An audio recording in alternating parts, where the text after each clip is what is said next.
मैं हूं पास्टर अभिनव और आपका स्वागत करता हूं आज के इस संडे प्रेयर में। हालेलुया। विश्वास और आस्था, ये दोनों में अंतर होता है। हालांकि इसका अगर हम देखें तो आपको लगेगा कि ये सेम है, पर्यायवाची है, पर विश्वास और आस्था में एक डिफरेंस है। आस्था का मतलब होता है कि पूरी भक्ति होना, उसके प्रति भक्ति करना, और हम लोग भक्ति करना नहीं जानते।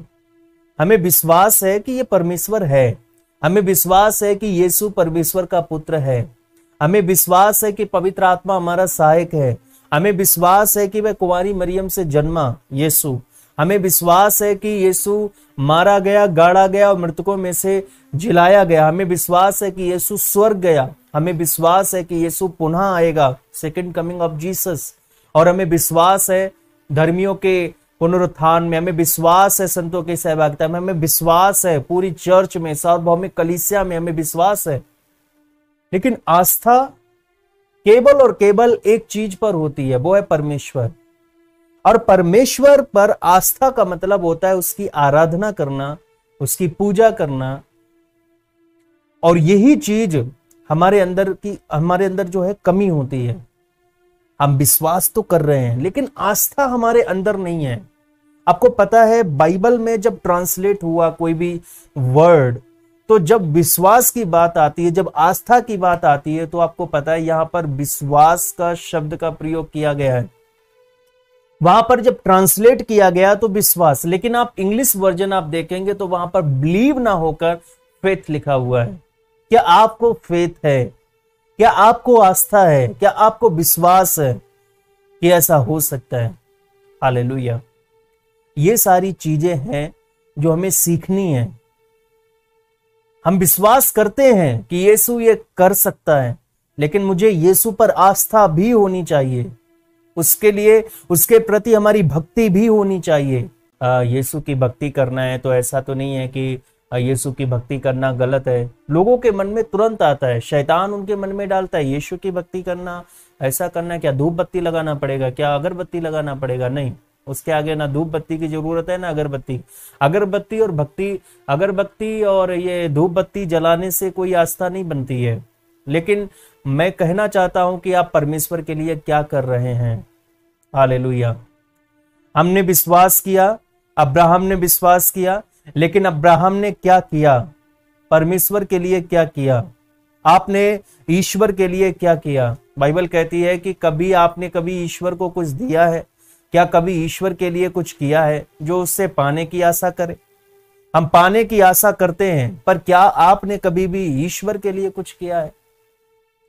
हमारा कर्तव्य है कि हम ईश्वर के लिए कुछ करें, लेकिन हम क्या कर सकते हैं? हम ईश्वर को कैसे कुछ कर सकते हैं? राजा दाऊद ने कहा कि मुझे मंदिर बनवाना है ईश्वर के लिए। हालेलुया। उसको विश्वास है, ईश्वर पर विश्वास है, परमेश्वर पर विश्वास है, पर जो मंदिर बनवाने की जो प्रवृत्ति थी वो उसकी आस्था थी कि उसने सोचा मेरा परमेश्वर तंबुओं में रहता है, मैं यहाँ पर महलों में रहता हूँ, मुझे चाहिए कि मेरे ईश्वर का मंदिर मेरे महल से बड़ा हो। तो उसने विचार किया, उसके अंदर एक आस्था थी ये बात कि मैं ईश्वर के लिए कुछ करूं। जब आपके मन में ईश्वर के प्रति उत्साह होता है उसको आस्था बोलते हैं। और जब ये आस्था होती है तो वैसे ही आपके जीवन में काम शुरू होते हैं।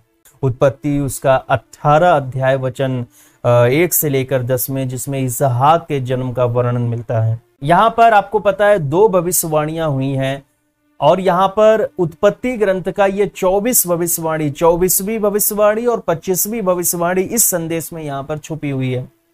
और अब्राहम से इसहाक के जन्म की प्रतिज्ञा के विषय में भविष्यवाणी यहां पर छुपी हुई है। लेकिन ये भविष्यवाणी कहां से आती हैं और क्यों आती हैं? और आज हम हमेशा कमेंट कर कर ये बोलते हैं या प्रार्थना कराते हैं या किसी पास्टर से कांटेक्ट करते हैं और ये कहते हैं कि पास्टर मेरे लिए भविष्यवाणी करो, भविष्यवाणी करो कि मेरे जीवन में ये काम होगा कि नहीं होगा, भविष्यवाणी करो कि मेरे एक बेबी हो जाए, भविष्यवाणी करो कि मुझे ये ब्लेसिंग मिल जाए। आप भविष्यवाणी करवाते हैं और भविष्यवाणी पसंद करते हैं कि मुझे भविष्यवाणी मिले। आपको पता बाइबल में बहुत सारी भविष्यवाणियां हैं जो लोगों को प्राप्त थी, लोगों के जीवन में थी, उनके विषय में थी, और आप नहीं जानते कि आपके विषय में परमेश्वर की भी भविष्यवाणी बहुत सारी है। आपके विषय में उसने बहुत कुछ सोच कर रखा है जो पूरा करेगा। उसने भविष्यवाणी की है। बाइबल में जब आप पढ़ेंगे नए नियम की पुस्तक में, आपको बहुत सारी भविष्यवाणियां मिलेंगी। उनको नोट करो, जो आपके लिए भविष्यवाणी की गई है वो सब आपके जीवन में पूरा होगा। लेकिन इन भविष्यवाणियों के पीछे एक चीज छुपी हुई थी। ये भविष्यवाणियां यूं ही नहीं आती हैं। ये भविष्यवाणियां तब आती हैं जब हमारी भक्ति कुछ होती है, जब हम कुछ करते हैं, जब हमारे अंदर एक आस्था होती है, जब हमारे अंदर कुछ भक्ति होती है। उस भक्ति के बीच अब्राहम ने कुछ ऐसा किया था जो उसकी भक्ति को प्रदर्शित करता है। सबसे पहली बात तो है कि वचन में यहां पर दिया गया है कि अब्राहम ममरे के बांज वृक्षों के बीच कड़ी धूप के समय तंबू के द्वार पर बैठा हुआ था, तब यहोवा ने उसे दर्शन दिया। हालेलुया। तो यहां पर सबसे पहली चीज आती है ईश्वरीय अतिथि। आपको पता है, हमेशा ये सिखाया जाता है कि आपके यहाँ जो मेहमान आता है या आपके यहाँ कोई आता है, अतिथि आता है, कोई अतिथि ये नहीं कि आपका कोई रिश्तेदार ही हो। अतिथि का मतलब कोई बाहर से आया, वो ठहरा और आपने उसकी मदद की, आपने उसको पानी पिलाया, आपने वो अतिथि सत्कार हुआ है, कोई मेहमान बनकर आता है। तो यहाँ पर जब उसने देखा कि 3 पुरुष थे और उन पुरुषों में उसने क्या देखा कि यह परमेश्वर है, और यहां पर उसको परमेश्वर का दर्शन हुआ। हालेलुया। अब्राहम को यह बात पता थी। अब्राहम बचपन से इस चीज को सीख चुका था कि हमें अपने जो अतिथि है उनका जो है आदर सत्कार करना चाहिए, आदर मान करना चाहिए। हालेलुया। उसने आंख उठाकर दृष्टि की तो क्या देखा कि 3 पुरुष उसके सामने खड़े हैं।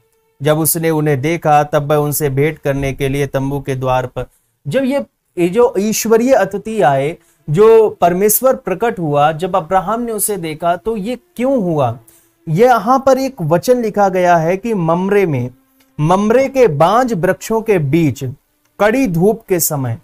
ये ममरे वो स्थान था जहां पर अब्राहम ने कुछ ऐसा किया था, कुछ ऐसी चीज रचना की थी, कुछ ऐसी चीज बनाई थी परमेश्वर के लिए कि ईश्वर को वहां आना ही था। हालेलुया। उत्पत्ति उसका 13 अध्याय वचन 18। जब लूत अब्राहम से अलग हो गया था तब क्या हुआ था कि इसके बाद अब्राहम अपना तंबू उखाड़ कर, है ना, तंबू उखाड़ कर ममरे के बांज वृक्षों के बीच जो हेब्रोन में थे जाकर रहने लगा और वहां भी यहोवा की एक वेदी बनाई। इसका मतलब वो पहले भी एक वेदी बना चुका था। उसने पहले वेदी बनाई, उसको क्या मिला? परमेश्वर का पहली प्रतिज्ञा मिली। अब देखना, जब आप बाइबल को ध्यान से पढ़ना तो ये लोग क्या कर रहे थे कि जहां रहते थे तो सबसे पहले वो वेदी की स्थापना किया करते थे, परमेश्वर को स्थान देते थे।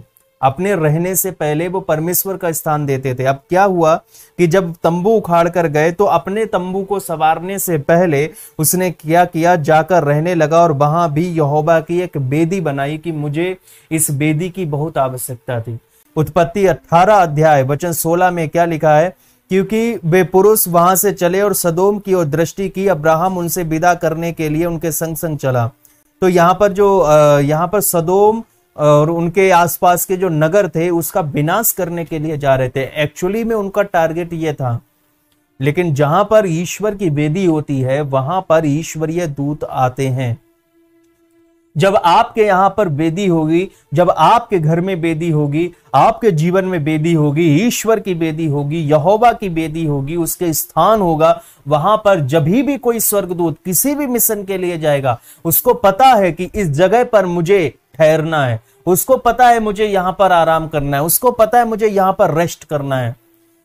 वो बात ऐसा नहीं है कि अब नया नियम शुरू हो गया है, पुराना नियम खत्म हो गया है तो वहां पर पहले स्वर्गदूत आते जाते थे। नहीं, स्वर्गदूत आज भी घूमते हैं, स्वर्गदूत आज भी जाते हैं। मैंने आपको सिखाया, जब आप आराधना करते हैं मेरे भाई बहनों, तो उस वक्त ईश्वर के दूत आराधना में मौजूद होते हैं। वो प्रशंसा गान करते हैं, वो नाचते हैं, गाते हैं, ईश्वर की महिमा करते हैं, आपके साथ में परमेश्वर की आराधना करते हैं। बाइबल में लिखा गया है कि जहां पर मेरे नाम से 2 या 3 जन इकट्ठे होंगे मैं उनके बीच में उपस्थित होऊंगा, यीशु ने कहा। और जब यीशु वहां पर उपस्थित होता है तो सिर्फ ऐसे ही नहीं उपस्थित होता है, उसका सिंहासन रखा जाता है। उस सिंहासन कौन रखता है? क्या यीशु खुद अपनी कुर्सी लेकर आता है? नहीं, वहां पर स्वर्गदूत आते हैं, पहले उस जगह को तैयार करते हैं, सफाई करते हैं, स्थान बनाते हैं और वहां पर यीशु उपस्थित होता है। और बहुत से लोग जल्दबाजी में प्रार्थना करके उठ जाते हैं 5 मिनट में। कौन सा वहां पर स्वर्गदूत वहां पर आकर बिस्तर लगाएगा परमेश्वर के लिए और वहां पर सफाई करेगा जब तक के लिए आप उठकर चले गए? मैंने ये सब सिखाया है आपको, इसीलिए आपको बैठना है परमेश्वर के पास, आराधना में भाग लेना है, क्योंकि वहां पर ईश्वर आते हैं। आपको पता है जब आप आराधना में झूम रहे होते हैं तो आप स्वर्गदूतों के साथ झूम रहे होते हैं।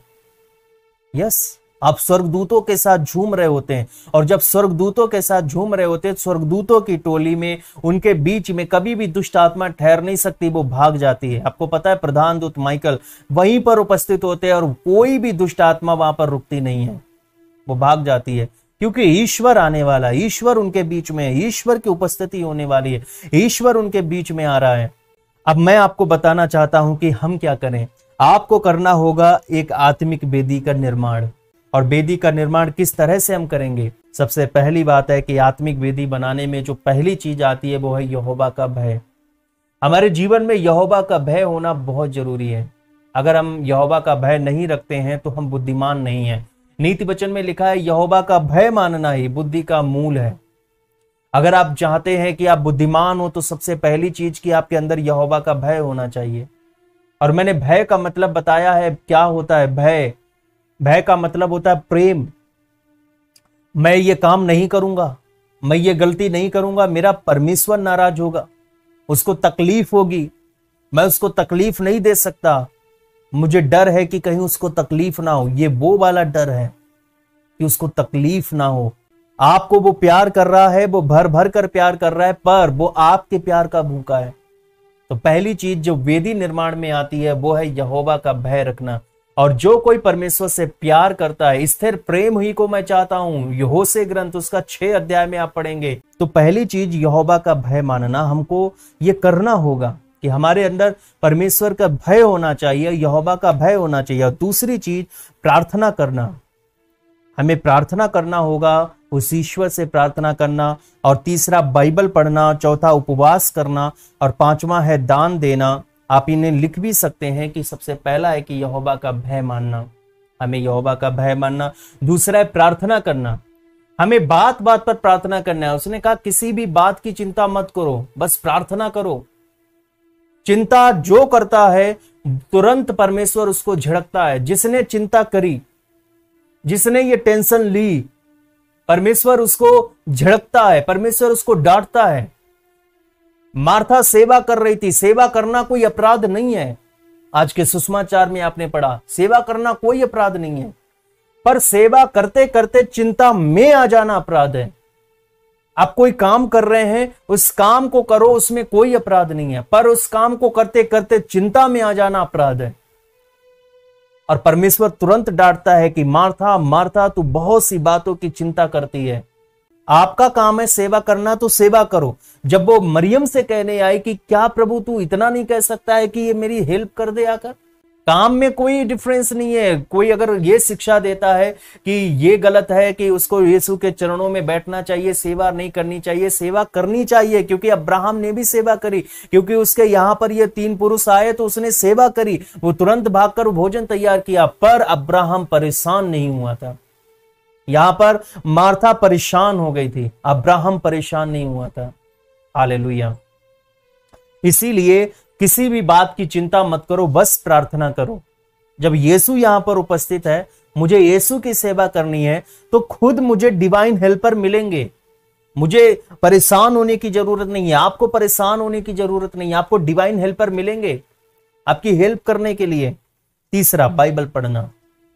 यह आपको ईश्वर के संदेश बताता है, यह आपको वो बताता है कि कैसे लोगों ने भक्ति की। बाइबल हमें क्यों पढ़नी चाहिए, कैसे लोगों ने अपना जीवन परमेश्वर के प्रति जिया और उनका रिजल्ट क्या हुआ, कैसे उन्होंने पाप किया तो उनका परिणाम क्या हुआ, और परिणाम के बाद भी उसका रिजल्ट हुआ। इसीलिए अगर आपके जीवन में आपने कुछ ऐसा एक्शन किया जिसका रिजल्ट बहुत खराब निकला, चिंता मत करो। परमेश्वर कहता है मैं इसके बाद भी एक रिजल्ट और निकालता हूं। मैं वो परमेश्वर हूं जो रिजल्ट के बाद भी रिजल्ट निकालता हूं, परिणाम के बाद भी परिणाम निकालता हूं। अभी आपका परिणाम जितना खराब निकला है, आपका जो नुकसान हुआ है, आपने जो नुकसान वाला परिणाम उठाया है, इसकी अब चिंता मत करो। अब आप यीशु के पास आए, अब आप यीशु में आए, आपने विश्वास किया कि भाई मेरा परमेश्वर है, आपने उसके प्रति भक्ति जगाई और आप दिन रात आप उपासना करते हैं, तो इसके बाद भी एक परिणाम निकलेगा। हालेलुया। तो प्रार्थना करना, बाइबल पढ़ना, तीसरा बाइबल पढ़ना, और चौथा है उपवास करना, जो कि अन्ना कर रही थी। अन्ना ये काम कर रही थी, अच्छे से ये बात कर रही थी कि भाई 84 वर्ष की हो गई और वो उपवास करती रहती थी। तो उपवास करना, आपको ये नहीं कहा जाता है कि डेली आप उपवास करो, आप रोजाना उपवास में ही रहो, नहीं। बाइबल कहती है हफ्ते में एक बार उपवास करना जरूर, उपवास जरूरी है, पर हम सब ये सिखाते हैं कि हफ्ते में एक बार उपवास करना जरूरी है। आप भी उपवास रखें, ये होना चाहिए। और पांचवा, दान देना। अब्राहम के अंदर ये चीज थी। अगर आप पढ़ेंगे बाइबल को बड़े गौर से, तो अब्राहम ये काम करता था। और ये दान देना इंपॉर्टेंट है, और बाइबल भी ये चीज शिक्षा देती है कि आपको दानी होना चाहिए, आपको दान देना चाहिए, आपको देना चाहिए। आपको स्वयं ये बात समझ में आनी चाहिए। किसी को मांगने की जरूरत नहीं है, पास्टर को बोलने की जरूरत ना पड़े। ये आपको समझ होनी चाहिए कि मुझे देना है, मुझे परमेश्वर को देना है। हालेलुया। ये आपको समझ होनी चाहिए। ये वेदी में आता है, ये आत्मिक वेदी बनाने में, आत्मिक वेदी का निर्माण करने में ये धातुओं का प्रयोग होता है। अब वो पत्थर नहीं है, यहां पर आपको 7 पत्थरों की आवश्यकता है। तो छठा पत्थर है दान देना, पांचवा पत्थर है दान देना। तो छठा पत्थर क्या है? सभी से प्रेम करना। ये प्रेम बहुत इंपॉर्टेंट है। पौलुस ने कहा है कि यदि मुझ में प्रेम नहीं है और मैं भविष्यवाणी कर रहा हूं, मुझे बड़ी बड़ी भक्ति पता है, मुझे बहुत कुछ कर रहा है, जैसा कि वो सिस्टर भी बोल रही थी मुझे कमेंट में, वो कह रही थी कि मुझे सब कुछ है, पर प्रेम नहीं था। तो प्रेम करना इंपॉर्टेंट है, ये छठा पत्थर है। और सातवां पत्थर, पवित्रता में चलना। हालेलुया। ये पवित्रता में चलते रहना, उसकी सिद्धता में चलते रहना, उसको मेंटेन करते रहना, ये पवित्रता को हैंडल करते रहना, उसको थामे रखना, इसको अपने मुट्ठी से छोड़ना नहीं है। ये सातवां पत्थर है। और ये सातों पत्थर जब आप इनकी रोजाना हिफाजत करेंगे, मैं सच कहता हूं, आप कभी भी फेल नहीं होंगे और आपको ईश्वर के दर्शन जरूर होंगे, या स्वर्गदूत के, या ईश्वर के, या आपसे वो मिलने आए, या आपका काम बने, या आपसे भविष्यवाणी में कुछ बोले, या आपको भविष्यवाणी दे, या आपको विजन दे, या दर्शन दे, या स्वप्न दे।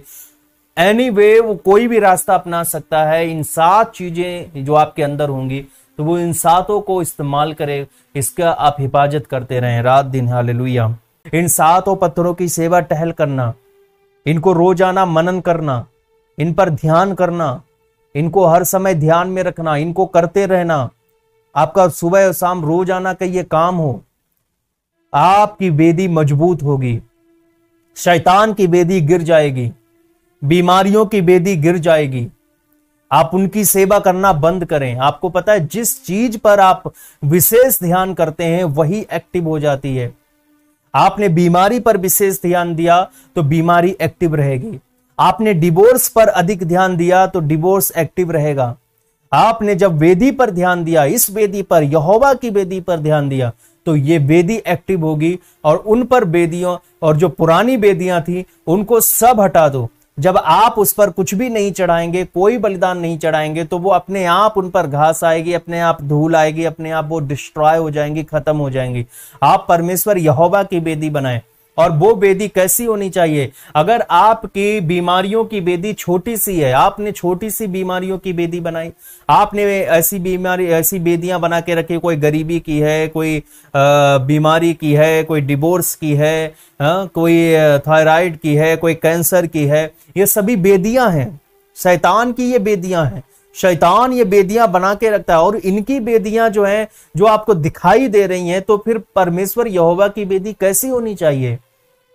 हमें कैसी परमेश्वर यहोवा की वेदी बनानी चाहिए? एक वचन लेते हैं, यहोशू अध्याय 22 वचन 10 में लिखा है, जब रूबेनी, गादी और मनस्से के आधे गोत्र यरदन की उस तराई में पहुंचे जो कनान देश में है, तब उन्होंने वहां देखने योग्य एक बड़ी वेदी बनाई।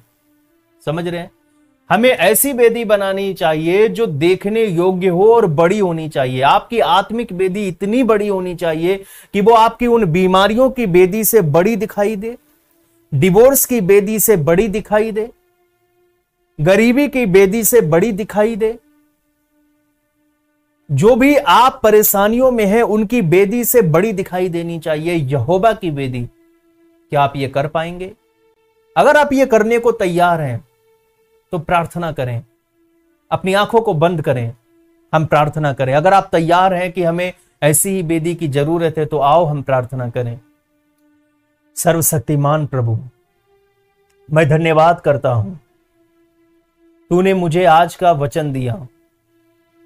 मुझे वेदी का निर्माण करना है, मेरे अंदर वेदी का निर्माण हो। जो पुरानी वेदियां हैं जिनकी मैं सेवा करता आया हूं, उन वेदियों को तू ढा दे। हे यहोवा, मैं तेरी वेदी बनाना चाहता हूं, आत्मिक रूप में तेरी वेदी को बनाना चाहता हूं। हे परमेश्वर, मेरा शरीर तेरा मंदिर है। इस मंदिर में इन 7 पत्थरों को मैं रखता हूं, इनसे मैं वेदियों को बनाता हूं। हे परमेश्वर, तेरे मंदिर में यहोवा का भय मानना नामक एक पत्थर को रखता हूं। दूसरा, प्रार्थना करने के पत्थर को मैं रखता हूं। तीसरा, बाइबल पढ़ने के पत्थर को मैं रखता हूं। चौथा, उपवास करने के पत्थर को मैं रखता हूं। पांचवा, दान देने के पत्थर को मैं रखता हूं। छठवा, सभी से प्रेम रखने के पत्थर को मैं रखता हूं। सातवां, पवित्रता के पत्थर को मैं रखता हूं। हे परमेश्वर, ये 7 पत्थर, ये 7 चीजें, ये 7 रत्न मेरे अंदर हों, ये एक्टिव हो जाएं इसी वक्त, इनमें सामर्थ जगे इसी वक्त। ये 7 रत्न मेरे अंदर हों, इन 7 रत्नों से मैं जीवित हो जाऊं। ये 7 रत्न मुझ में काम करें ताकि मैं तुझे देख पाऊं। परमेश्वर, ताकि मैं तुझे देख पाऊं। मैं तेरी आराधना करता हूं, मैं तेरी महिमा करता हूं। यीशु मसीह के नाम में यही प्रार्थना मांगता हूं, आमीन। तो आपने ये प्रार्थना दोहराई और इसी तरह से आप प्रार्थना करें, ये चीजें आपके अंदर एक्टिव हों, ये रत्न आपके अंदर एक्टिव हो। आपको पता है ये रत्न है, ये पत्थर नहीं, ये रत्न है जो आपको सुंदर बनाता है और परमेश्वर को आपके पास लाता है। यहां पर अब्राहम ने कैसे वेदी बनाई वो तो मैंने आपको बता दिया। ममरे में उसने वेदी बनाई और ममरे के बाद में अब परमेश्वर यहोवा का दर्शन हुआ।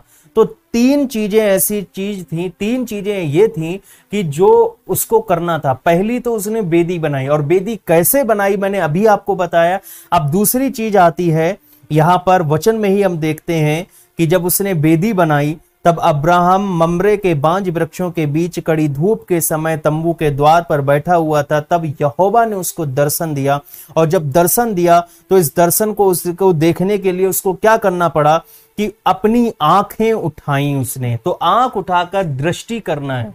पहली चीज कि हमको यहोवा की वेदी बनानी है, दूसरी चीज कि हमें आंख उठाकर दृष्टि करनी है और वो चीज देखने की कोशिश करो जो आत्मिक है। आप शारीरिक गलतियों को मत देखो, शारीरिक चीजों को मत देखो, जो हो रहा है उसको मत देखो, वो देखो जो आत्मिक है। अपनी आंखों से ये देखो कि आत्मिक क्या है। आंख उठाकर दृष्टि की। और तीसरा, भेंट करने जाना। सबसे पहला कि हमने ईश्वर के लिए वेदी बनाई, दूसरा हम उस ईश्वर को आंख उठाकर देखेंगे, हम देखेंगे उस यीशु को, उसके खूबसूरत चेहरे को हम देखने पाए। और तीसरा, उसे भेंट करने जाना, उन कुंवारियों के समान जो 5 थीं, जो बुद्धिमान थीं, जिन्होंने अपनी कुप्पी का तेल कभी खत्म नहीं होने दिया, और वो फिर कहां पर गई? उसे भेंट करने के लिए गई। अगर आप चाहते हैं कि आप भेंट करें, आपको जाना है भेंट करना, तो अब्राहम ने वही किया। बेदी उसने बनाई, आंख उठाकर देखा और भेंट करने निकला। भेंट करने के बाद आपको क्या करना है? उसको रोकना है, उसको रोकना है, उसको रोकना है। हे प्रभु, यदि मुझ पर तेरे अनुग्रह की दृष्टि है तो मैं विनती करता हूं कि अपने दास के पास से चले ना जाना, ऐसे ही ना चले जाना। अब अब्राहम उस भक्ति के कारण देखिए वो क्या क्या कर रहा है। अब वो दौड़ लगाता है, मैं थोड़ा सा जल लाता हूं और आप अपने पांव धोकर इस वृक्ष के नीचे विश्राम करें। फिर मैं एक टुकड़ा रोटी ले आता हूं और आप अपने जीव को तृप्त करें, तब उसके पश्चात आगे बढ़ें। और आप अपने दास के पास इसीलिए तो पधारे हैं। उन्होंने कहा, जैसा तू कहता है वैसा ही कर। हालेलुया। अब्राहम तो भोजन करा रहा था। आप क्या करके आप रोकेंगे? आत्मिक रूप में सोचना, ये आपके लिए मैं काम दे रहा हूं। आपको खुद सोचना है कि मैं ईश्वर को कैसे रोकूंगा, मैं कैसे उसको मनाऊंगा, कैसे उसको अपने पास ठहरने के लिए विवश करूंगा, कैसे मैं उसको बोलूंगा कि प्रभु तू मेरे पास रुक जा। ये वर्क आपको करना है। तो अब्राहम ने अपनी भक्ति के कारण जो बोला, तो परमेश्वर ने कहा जैसा तू कहता है वैसा ही तू कर, और उसने किया, वैसा ही किया। आपको भी वही करना है। अब मैंने आपसे जो कहा है कि आप अपने परमेश्वर को कैसे रोकोगे, तो आपको बताना है, आपको डिसाइड करना है मैं अपने ईश्वर को कैसे रोकूंगा। और जब आप रोकेंगे तो वैसा ही करना, वही करना जो आपने बोला, उसको भूल मत जाना।